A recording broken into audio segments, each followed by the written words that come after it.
Do'stlar, Germaniyada men ertalabdan yuk tushirdim. Xullas, mana bunaqa bitta voqea bo'ldi-da. Kola, Fanta, mana bunaqa narsalar olib keldim. Keyin Lipton choylar bor-ku, mana shunaqa narsa olib keldim. Meni o'zimga tushirtirdi.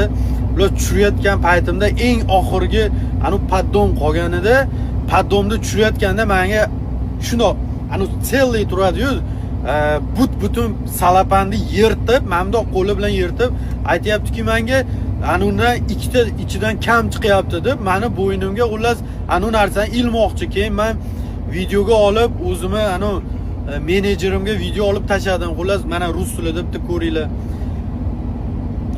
Bu narsani ko'rsatganimdan keyin bular mendan talab qilyapti, keyin menga qo'l qo'yasan, ism familiyamni yozib, mashinani raqamini yozib, xuddiki men u narsani qilgandaqa bo'lib qolyapman deb tushunyapsizlarmi?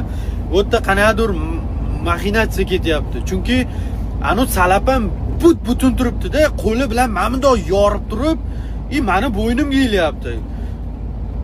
Xullas, xo'jayinga telefon qildi, "Shep" dedim, "Men bunaqa holat" dedim.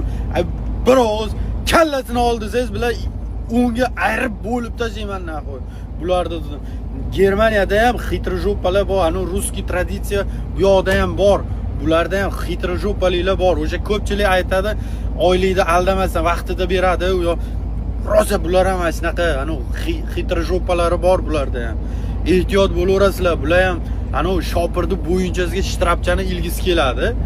Ehtiyot bo'lib, anu yuk olib kelgandan keyin ortganda, tushirganda ehtiyot bo'lib qarash kerak. Men bugun kamida 500-600 dollar meni bo'ynimga ilishmoqchi bo'lishdi. 2 dona Ice'mi, Liptonmi o'shanaqa choy dedi, meni bo'ynimga pul ilmoqchi. Men xullas videoga olib doказательство qilib, mana shu noblat basharasiga urganimdan keyin menning bo'ynimdan o'sha u narsani olib tashlashdi, lekin bir anu uchini tiqishga qarochi bitta urinib ko'rib qilib, mana bunaqa qilib bitta tiqib olishga harakat qildi.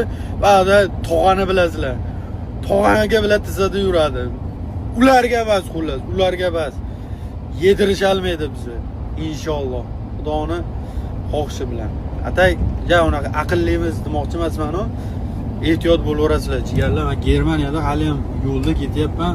Yana 13 kilometr qolibdi. 13 kilometrdan keyin yangi sarguzash bu yoqda ham boshlanadi. Hozir borsa nima deyishadi, qana deyishadi, qana yana bosh og'riqlar, nimadirlar, hozir yana bir urinib ko'ramiz. Bilasizmi, mana shunaqa voqealar bo'ldi. Ertalab bugun dushanba kuni, fevralning 3-mi? 3 fevral bugun, 3 fevral.